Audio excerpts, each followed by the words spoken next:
कभी भी जोखिम लेने से डरना नहीं चाहिए। अगर आप सफल हो जाते हैं तो दूसरों का नेतृत्व करते हैं, अगर असफल होते हैं तो आप दूसरों का मार्गदर्शन कर सकते हैं।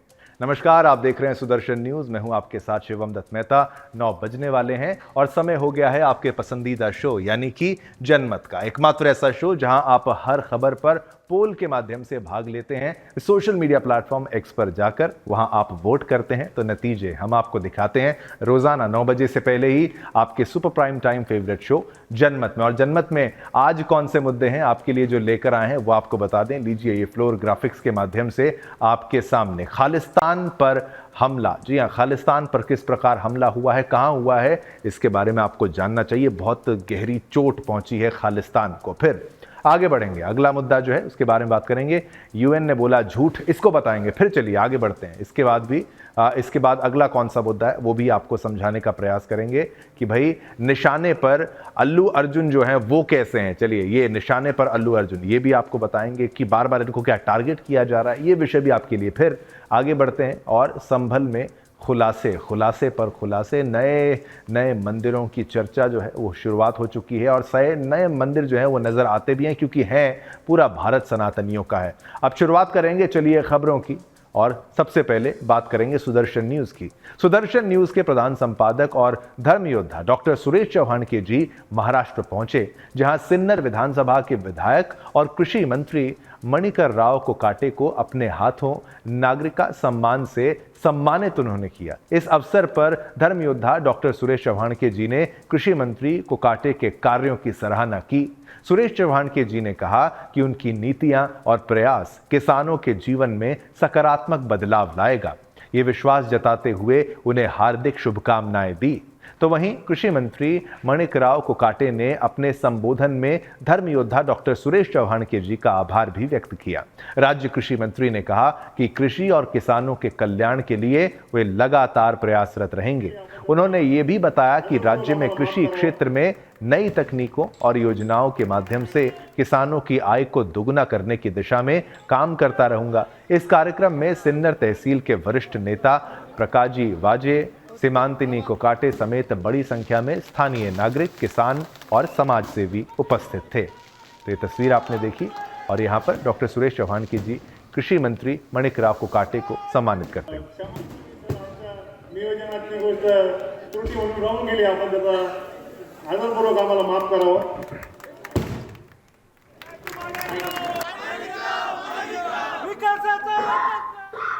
चलिए अब आगे बढ़ते हैं, अगली खबर का रुख करते हैं। उत्तर प्रदेश के पीलीभीत जिले में एक बार फिर से आतंकवाद के खिलाफ एक बड़ी जीत दर्ज की गई है। ये घटना आपको बताएं सोमवार सुबह पूरनपुर क्षेत्र में हुई, जहां पंजाब और उत्तर प्रदेश पुलिस की संयुक्त टीम यानी जॉइंट टीम ने 3 खालिस्तानी आतंकियों के खिलाफ सफल ऑपरेशन चलाया। इस मुठभेड़ में 3 आतंकवादी ढेर हो गए हैं जो भारत विरोधी खालिस्तानी विचारधारा के समर्थक थे। यह एनकाउंटर न केवल आतंकवादियों के लिए एक बड़ा झटका साबित हुआ, बल्कि देश के दुश्मनों को भी यह संदेश दिया कि भारत की सुरक्षा बलों की निगाहें हर पल उनके ऊपर हैं। ज्यादा चालाक बनने की कोशिश करेंगे तो भी निपटा दिए जाएंगे। ये मुठभेड़ उस समय हुई जब पुलिस को इन आतंकियों के पूरनपुर इलाके के पास होने की जानकारी मिली। आतंकवादियों के पास से बरामद की गई सामग्री ने इस ऑपरेशन को और भी अहम बना दिया। पुलिस ने 2 AK-47 राइफल, सोचिए ऑटोमेटिक राइफल यानी कि ये जो गवर्नमेंट बोर की हथियार होते हैं ये इन आतंकवादियों के पास थे। AK-47 राइफल, 2 ग्लॉक पिस्टल्स और भारी मात्रा में कारतूस भी इनसे बरामद किए गए हैं, जिससे यह साफ हो गया कि इन आतंकियों का उद्देश्य केवल सुरक्षा बलों पर हमला करना और देश के शांतिपूर्ण माहौल को भंग करना था। मारे गए आतंकियों की पहचान गुरविंदर सिंह उम्र 25 साल, वीरेंद्र सिंह उर्फ रवि उम्र 23 साल और जसनप्रीत सिंह उर्फ प्रताप सिंह यानी 18 साल के रूप में यहां पर हुई है। सोचिए ये उम्र जो पढ़ने लिखने की है, आगे बढ़ने के लिए है, इतना इनका ब्रेन वॉश कर दिया जाता है, आतंकवादी इनको बना दिया जाता है। सब कुछ पाकिस्तान के इशारे से हो रहा है। पंजाब को बर्बाद करने का ठेका पाकिस्तान ने ले रखा है। ये सभी गुरदासपुर जिले के रहने वाले थे जो भारत पाकिस्तान सीमा से सटे एक संवेदनशील क्षेत्र में स्थित है। यह आतंकवादी खालिस्तानी कमांडो फोर्स यानी खालिस्तान कमांडो फोर्स KCF से जुड़े हुए थे और पंजाब के गुरदासपुर जिले में हुए एक खतरनाक ग्रेनेड हमले में ये लोग शामिल थे। जो ग्रेनेड हमला हुआ था उसमें इन लोगों का इन्वॉल्वमेंट था। इस हमले में आतंकवादियों ने बख्शीवाल चौकी पर हमला किया था, जिसके बाद खालिस्तान जिंदाबाद फोर्स ने इस हमले की जिम्मेदारी ली थी। आइए आपको विस्तार से ये भी बताते हैं कि KCF और आखिर है क्या, ये आप जान लीजिए। चलिए खालिस्तान कमांडो फोर्स यानी KCF पर एक नज़र डालते हैं। KCF एक खालिस्तानी संगठन है, इसके बारे में आपको बताएं, फिर और डिटेल आपको बताते हैं। KCF भारत के पंजाब राज्य में एक्टिव है। इसके तार जो हैं वो कनाडा, ब्रिटेन और पाकिस्तान से जुड़े हुए हैं, ये भी आपको बता देते हैं। और फिर इसमें और क्या है, KCF का उद्देश्य क्या है? इनका उद्देश्य है स्वतंत्र सिख राज्य का निर्माण करना, ये कहते हैं ऐसा। KCF भारत में कई हत्याओं के लिए जिम्मेदार भी है, कोई छोटा ऑर्गेनाइजेशन नहीं है, जिनमें पंजाब के CM बेंत सिंह की हत्या भी शामिल है। ये वही ऑर्गेनाइजेशन है पुराना। भारत सरकार ने इसे आतंकवादी संगठनों की लिस्ट में डाला हुआ है। चलिए इस मुठभेड़ के बारे में दोबारा आपको बता दूं। ये मुठभेड़ उन खालिस्तानी आतंकियों के लिए एक सख्त संदेश है जो ये सोचते हैं कि वे भारत की शांतिपूर्ण स्थिति को नुकसान पहुंचा सकते हैं। खालिस्तान का सपना देख रहे ये आतंकवादी भारतीय समाज में नफरत और हिंसा फैलाने की कोशिश करते हैं, लेकिन अब उनका ये सपना चकनाचूर हो चुका है। पुलिस की त्वरित और बहादुरी भरी कार्रवाई ने न केवल आतंकवादियों को ढेर किया, बल्कि पूरे देश को यह एहसास दिलाया कि आतंकवादियों का कोई ठिकाना नहीं है। उत्तर प्रदेश और पंजाब पुलिस की संयुक्त टीम की यह कार्रवाई साफ संदेश देती है कि जब तक हमारे सुरक्षा बल एकजुट रहेंगे, देश के भीतर कोई भी आतंकवादी गतिविधि सफल नहीं हो सकती। इन आतंकवादियों के मारे जाने से न केवल पाकिस्तान से जुड़े आतंकी समूहों को एक बड़ा झटका लगा है, बल्कि इससे उन लोगों को भी एक मजबूत संदेश गया है जो भारत को अस्थिर करने की कोशिश कर रहे हैं। आइए सुनते हैं इस मामले पर और क्या कुछ कहा है उत्तर प्रदेश पुलिस के DGP प्रशांत कुमार और पंजाब पुलिस के DGP गौरव यादव ने। दोनों की प्रतिक्रियाएं आपको सुनाते हैं।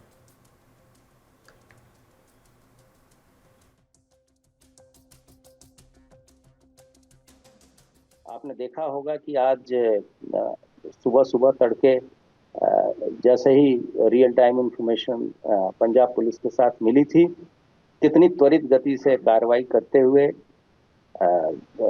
SP स्तर के जो जिला पुलिस अधीक्षक ने स्वयं एक स्विफ्ट एक्शन करते हुए पंजाब से वांछित खालिस्तान जिंदाबाद फोर्स के 3 लोगों को न्यूट्रलाइज किया और उनसे भारी रिकवरी की गई है। और रिकवरी में 2 AK-47 राइफलें, 2 ग्लॉक की पिस्टल तथा भारी संख्या में कारतूस भी बरामद किए गए हैं।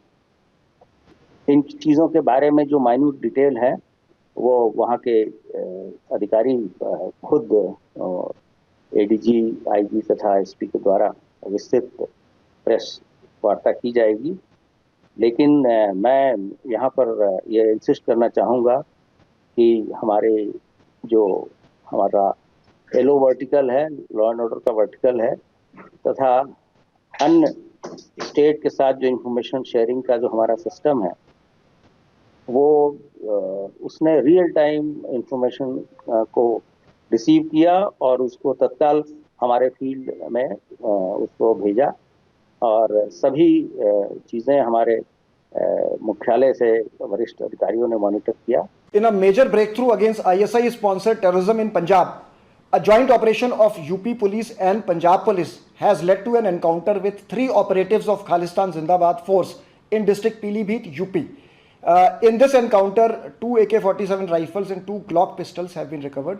The 3 persons involved who fired at the police party have been identified as Varinder Singh alias Ravi, Gurvinder Singh and Jashanpreet Singh alias Pratap Singh. All 3 are resident of the area of police station Kalanor, and they were involved in a grenade attack on the police post Bakshiwala in the same police station. The preliminary investigations have led that this module was controlled by Ranjit Singh Nita, the chief of KZF, who is Pakistan based, and he was operating mainly through Jaswinder Singh Manu, who is based in Greece. He belongs to village Agwa, which is the same village of one of the module members, Varinder alias Ravi, who was leading the module. And he was being controlled and masterminded by one Jagjit Singh, based in UK. Jagjit Singh is reported to be. चलिए, आपने पूरी जानकारी देखी। देश की जनता और सुरक्षा बलों की यह जीत एक प्रतीक बन गई है कि आतंकवाद और देश विरोधी गतिविधियों के खिलाफ भारत के सुरक्षा बल हर वक्त चौकस हैं और किसी भी साजिश को नाकाम करने में सक्षम हैं। साथ ही भारत की अखंडता को किसी भी दुश्मनी ताकत, चाहे फिर वो पाकिस्तान हो या खालिस्तान हो, उससे सुरक्षित रखने के लिए कुछ भी कर गुजरने को हमारे जो जवान हैं वो प्रतिबद्ध हैं। और खालिस्तान जैसा कुछ भी नहीं है और हम हिंदू भाई, सिख भाई सब एक हैं। ये जितनी फूट डालें पाकिस्तानी, ये हमेशा फेल होंगे। गुरुद्वारा हिंदुओं के लिए बराबर है और सिखों के लिए मंदिर बराबर है, कोई इसमें भेदभाव है ही नहीं। चलिए, खबर हमने आपको बताई, खालिस्तानी नेटवर्क को कैसे बस्ट किया, पकड़ा और मारे गए आतंकवादी, ये बताया। लेकिन पोल भी जरूरी है। जनमत में आपका मत क्या है? हमने प्रश्न पूछा, देश में बढ़ रहा है क्या खालिस्तानी नेटवर्क? जागरूक रहना भी जरूरी है। हाँ और ना में जवाब देना था, हाँ में जवाब दिया, यस में जवाब दिया। 91% लोगों ने, 91% लोगों ने हाँ, और ना जो बोल रहे हैं वो 9% लोग बोल रहे हैं। अब बात करेंगे बांग्लादेश की। विश्व पटल पर सनातन को समाप्त करने के लिए कितने बड़े बड़े एजेंडे, सोचिए कितने बड़े बड़े एजेंडे हिंदू विरोधी ताकतें और धर्म विरोधी शक्तियां कर रही हैं, उसका सबसे बड़ा जीता जागता उदाहरण है बांग्लादेश। बांग्लादेश एक देश नहीं है बल्कि भारत के लिए एक मिसाल है। जिस तरह से वहां मुसलमानों ने हिंदुओं पर अत्याचारों की पराकाष्ठा को पार किया हुआ है, वो परेशान करने वाला है। लेकिन विश्व पटल पर इसकी कोई भी सुध लेने वाला नहीं है। लेकिन वहीं अगर किसी इस्लामिक देश को कोई गैर मुस्लिम देश उसकी कारस्तानी पर जवाब दे तो पूरे इस्लामिक देश हाय तौबा करने लग जाते हैं, जैसे गाजा। वहीं अगर किसी देश के अंदर गैर मुस्लिमों को इनकी करनी की सजा दी जाए तो सारे इस्लामिक देश छाती पीट पीट कर दहाड़ मारते हैं, जैसे म्यांमार, जहां बौद्धों ने परेशान होकर रोहिंग्याओं को खदेड़ दिया था, जिसके बाद इन रोहिंग्याओं के लिए कई इस्लामिक देशों ने आवाज बुलंद की, लेकिन इस बीमारी को किसी ने शरण नहीं दी। लेकिन बांग्लादेश पर ये लोग मुंह में दही जमाकर क्यों बैठ जाते हैं, ये बड़ी अफसोस की बात है। संयुक्त राष्ट्र की एक इकाई यानी मानवाधिकार उच्चायुक्त कार्यालय यानी OHCHR जानबूझकर बांग्लादेश में इस्लामवादियों के हाथों पीड़ित हिंदुओं की दुर्दशा की अनदेखी कर रहा है। बता दें कि इसी साल 5 अगस्त को छात्र प्रदर्शनकारियों के वेश में चरमपंथियों ने शेख हसीना को बांग्लादेश के प्रधानमंत्री की पद से हटा दिया। उसके बाद हिंदुओं और अन्य धार्मिक अल्पसंख्यकों को हिंसक मुस्लिम भीड़ की दया पर छोड़ दिया गया। कमजोर, बेसहारा और निर्दोष हिंदुओं के खिलाफ किए गए अत्याचारों का दस्तावेजीकरण करने की जगह OHCHR ने इस साल 16 सितंबर को घोषणा की कि वे मानवाधिकार उल्लंघनों की स्वतंत्र और निष्पक्ष जांच कर रहे हैं। एक रिपोर्ट में खुलासा किया गया है कि ये तथाकथित स्वतंत्र जांच बांग्लादेश की मोहम्मद यूनुस के नेतृत्व वाली अंतरिम सरकार के इशारे पर की जा रही थी। तो ये क्या इंडिपेंडेंटली कर रहे हैं, ये आप खुद समझ लीजिए, जो हमेशा से इस्लामवादियों और हिंदू विरोधी ताकतों की चापलूसी कर रही थी। OHCHR ने बताया कि उसकी निष्पक्ष जांच हसीना विरोधी प्रदर्शनों और 1 जुलाई से 15 अगस्त के बीच होने वाले मानवाधिकार उल्लंघनों तक ही सीमित है। इस प्रकार संयुक्त राष्ट्र यानी UN की ये संस्था, जो UN की संस्था है, बहुसंख्यक मुस्लिम समुदाय द्वारा कमजोर हिंदुओं के विरुद्ध की गई हिंसा की विशिष्ट घटनाओं को नजरअंदाज करने में सफल भी रही है।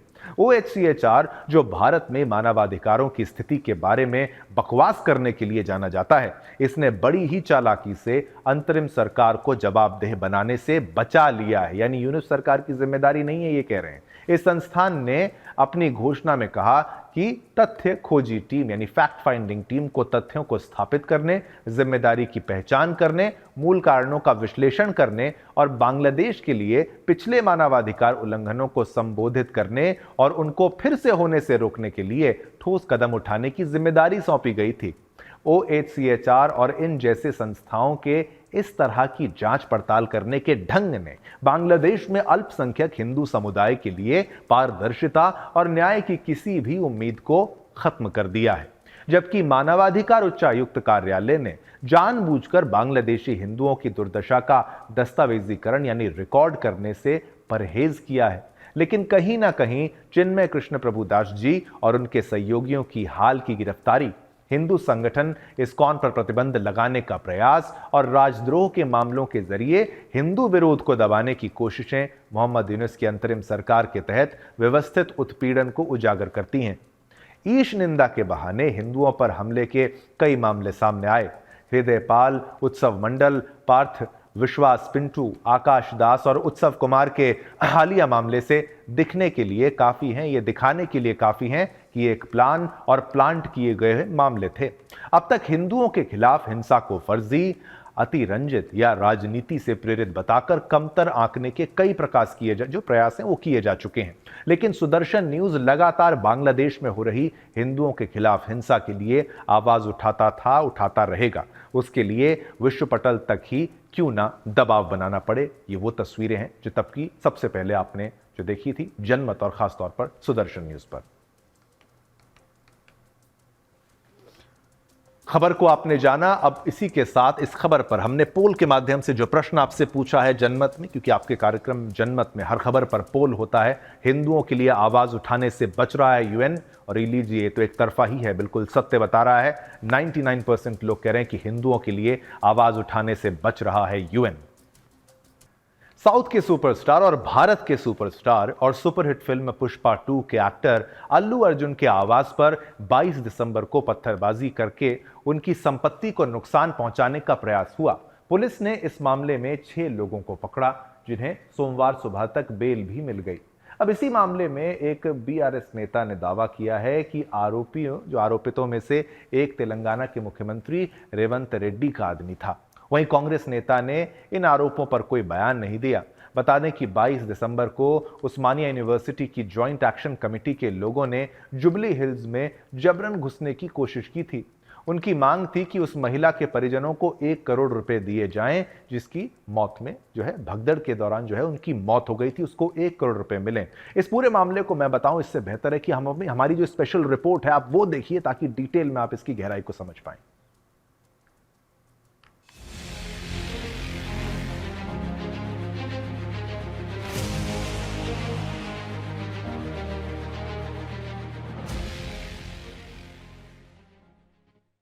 साउथ के सुपरस्टार अल्लू अर्जुन की परेशानियां कम होने का नाम ही नहीं ले रही है। एक तरफ उनकी फिल्म पुष्पा 2 लगातार बॉक्स ऑफिस पर छप्पर फाड़ कमाई कर रही है, तो वहीं दूसरी ओर इस फिल्म से ही शुरू हुआ एक विवाद अब उनके घर तक जा पहुंचा है। जी हां, संध्या थिएटर के बाहर भगदड़ में मरने वाली महिला के लिए न्याय की मांग कर रहे प्रदर्शनकारियों ने अल्लू अर्जुन के घर में तोड़फोड़ की।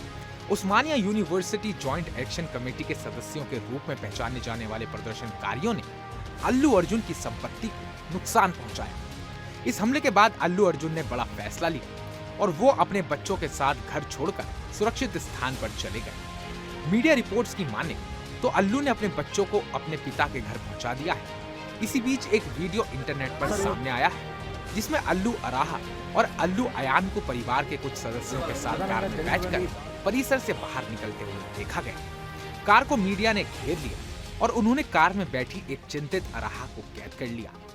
उनके परिवार के सदस्य भी काफी चिंतित दिखे, लेकिन अभी तक अल्लू अर्जुन ने अपने घर के बाहर हुए विरोध प्रदर्शन पर कोई टिप्पणी नहीं की है।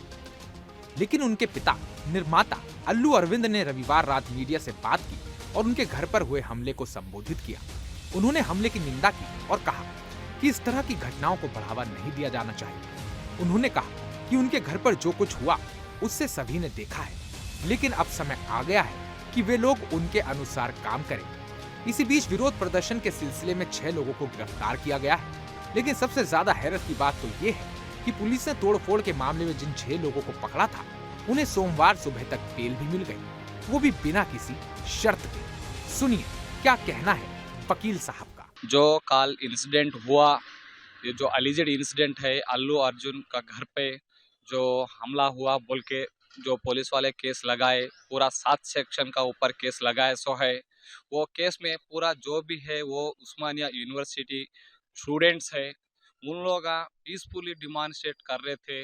उन लोगों का ऊपर जो उनका फोर्सेस है उसका अटैक करे, तो उन लोग सेल्फ डिफेंस के लिए उन लोग प्रोटेक्शन करे सो है। वही केस में पुलिस वाले उन लोगों का ऊपर 7 सेक्शन लगा के आज सुबह 9-8 बजे को जज का घर पे लाके प्रोड्यूस करा सो है। वही केस में मैं आज मेमो ऑफ अपीयरेंस डाल के जो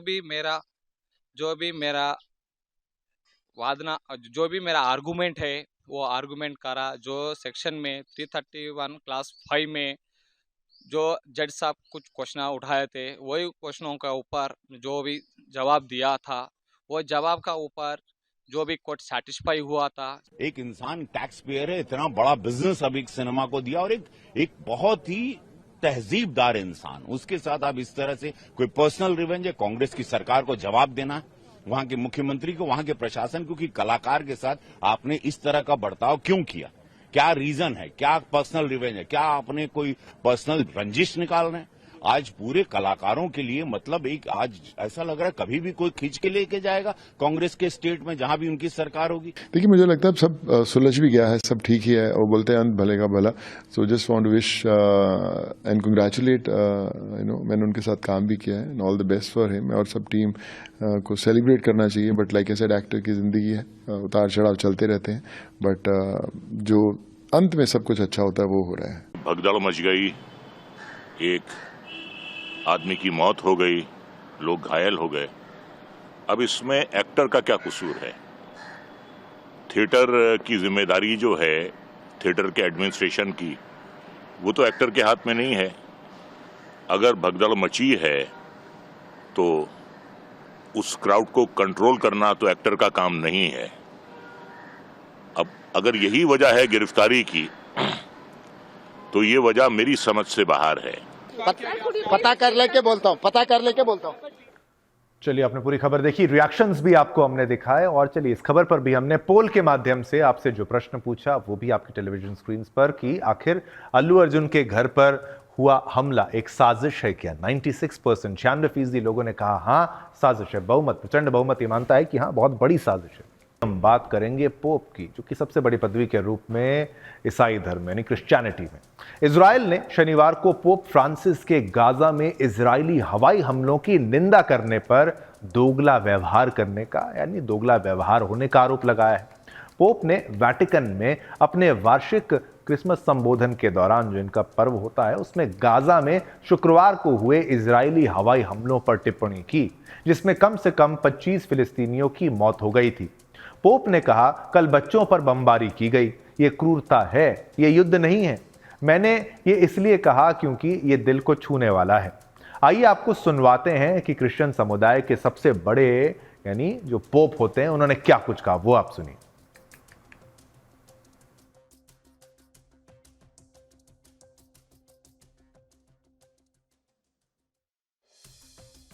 के द्वारा क्या कुछ कहा गया, ये लीजिए। Questo è crudeltà. E ieri sono stati bombardati bambini. Questo è crudeltà. Questo non è guerra. Voglio dirlo perché tocca al cuore. तो उन्होंने ये इजरायली बच्चों की हत्या को लेकर जो आपको हमने ग्राफिक्स दिखाया था, एक बार फिर से दिखाने का प्रयास करेंगे और आपको बताएंगे कि कैसे उन्होंने जो आरोप लगा दिया कि भाई ये ऐसा हुआ है और ये बेहद दुखद है और ये दिल को छूने वाली बातें, तमाम इस चीज़ों को लेकर उन्होंने कहा। तो इजराइल के विदेश मंत्रालय ने पोप की टिप्पणी को बेहद निराशाजनक बताया है और कहा है कि ये इजराइल की आतंकवाद के खिलाफ लड़ाई के वास्तविक संदर्भ से अलग थी। मंत्रालय ने एक बयान में कहा कि खुद को आतंकवादियों से बचाने के लिए इजराइल को मजबूर किया गया है, जो 7 अक्टूबर के बाद एक बहुसमर्थक युद्ध में संलग्न है।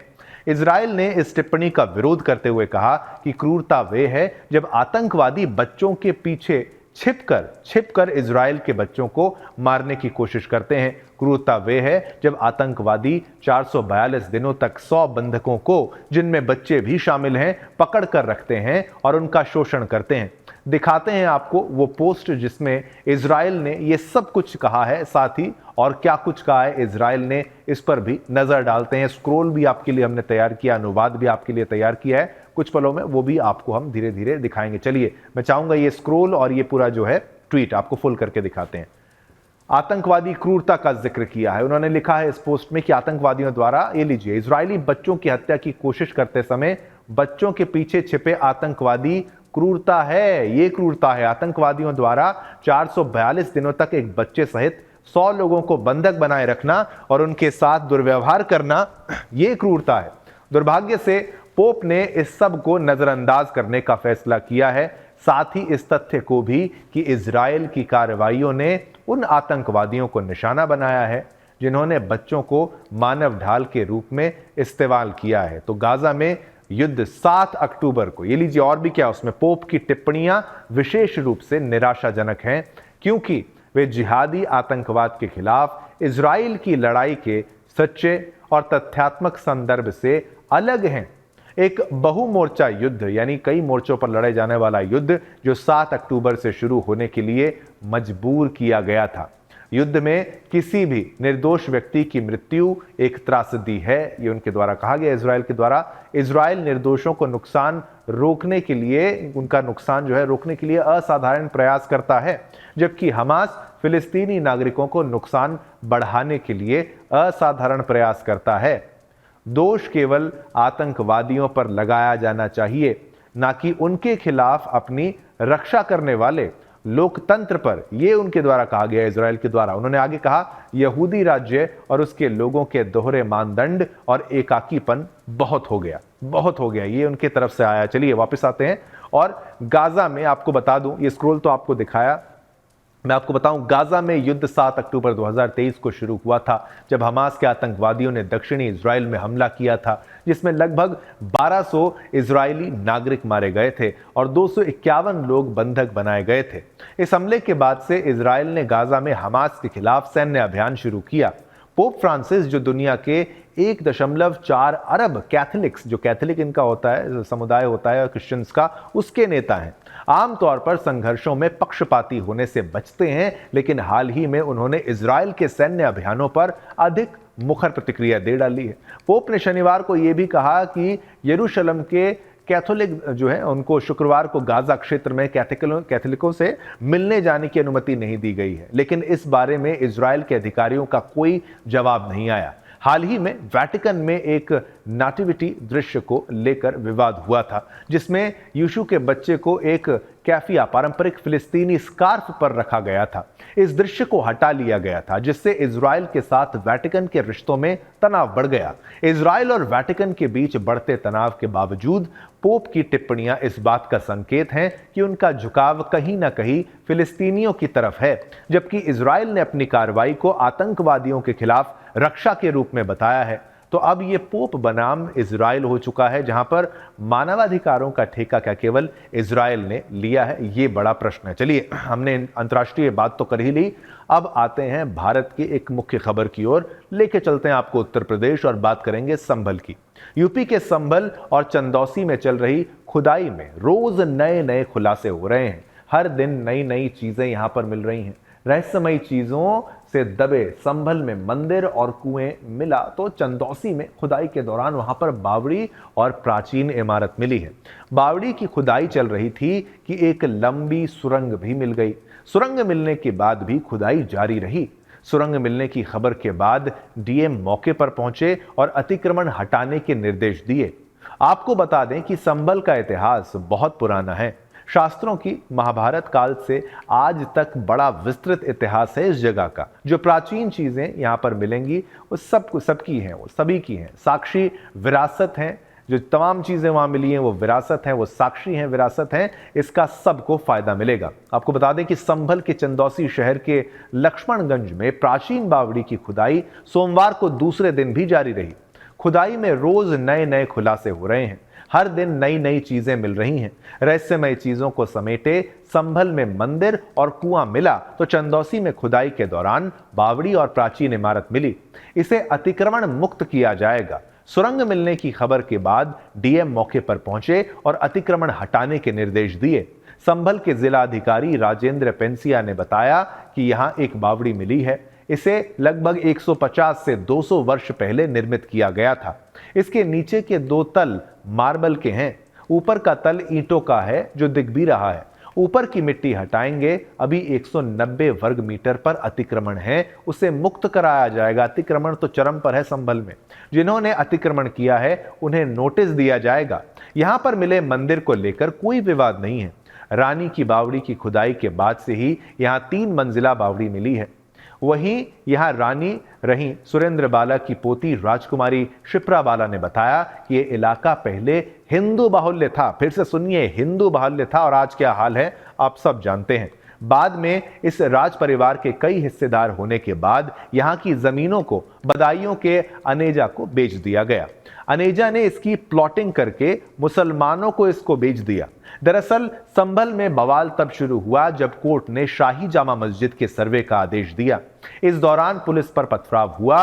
हिंसक झड़प में 4 लोगों की मौत हो गई, जिसके बाद माहौल बिगड़ गया था।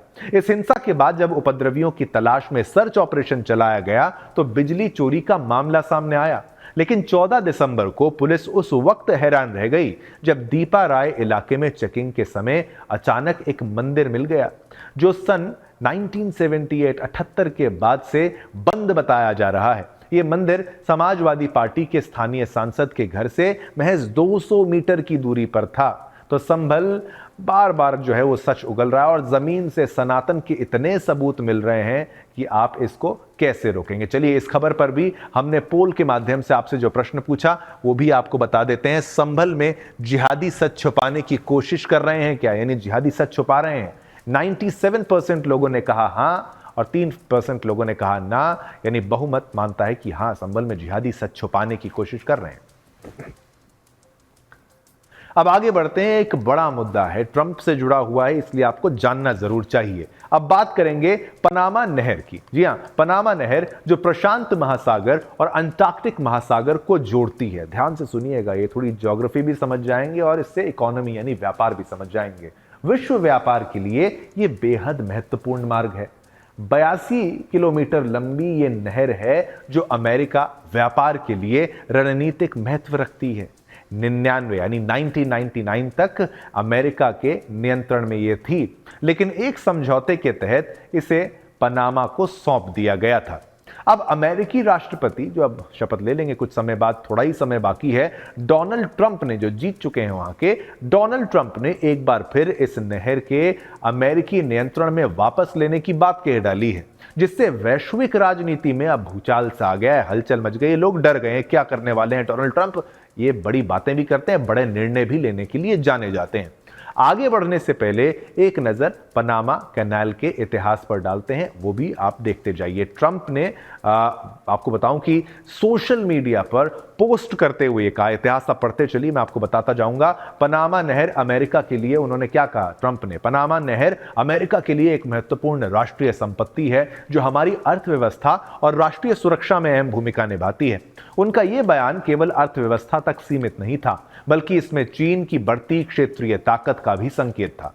2017 में पनामा ने ताइवान को छोड़कर चीन को कूटनीतिक मान्यता दी थी। यानी सोचिए, ताइवान को छोड़कर चीन के साथ जो है करीबी रिश्ता निभाने का प्रयास, और तब से बीजिंग ने नहर के आसपास बड़े निवेश शुरू कर दिए हैं। जो एक्सपेंशनिस्ट पॉलिसी है, यानी विस्तारवादी सोच है, रवैया है चीन का, वो यहां पर भी है, विश्व में बहुत जगह है वो।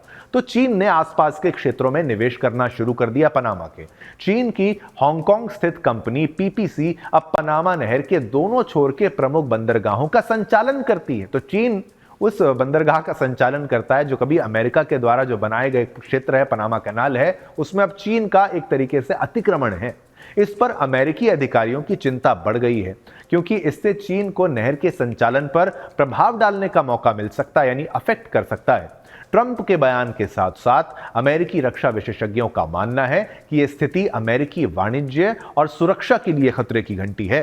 2021 में प्रकाशित एक रिपोर्ट में यह चेतावनी दी गई थी कि चीन की बढ़ती उपस्थिति अमेरिकी हितों के लिए एक गंभीर चुनौती बन सकती है। ग्रेव मिस्टेक, ग्रेव जो है प्रॉब्लम बन सकती है। क्या अमेरिका पनामा नहर को फिर से अपने नियंत्रण में वापस ले पाएगा, जो कहा जा रहा है? क्या चीन की बढ़ती ताकत से यह महत्वपूर्ण मार्ग अमेरिकी सुरक्षा के लिए खतरे में डाल सकता है? इन सवालों का जवाब भविष्य में मिलेगा, लेकिन फिलहाल यह क्षेत्रीय राजनीति और वैश्विक व्यापार के लिए एक बड़ा मुद्दा बन चुका है। और सोचिए, धीरे धीरे अमेरिका जो अपनी पकड़ खोता जा रहा है, उससे दिक्कत उसी को होने वाली है। चलिए, अब आज जनमत में इतने ही मुद्दे आपके लिए लेकर आए हैं, लेकिन कल फिर आएंगे, नए मुद्दे आपके लिए लेकर आएंगे। तब तक के लिए आज्ञा दीजिए मुझे यानी शिवम दत्त मेहता को और मेरी पूरी टीम को। मेरे यानी शिवम दत्त मेहता की तरफ से और मेरी पूरी टीम की तरफ से आप सभी को जय हिंद, जय भारत, जय हिंदुस्तान।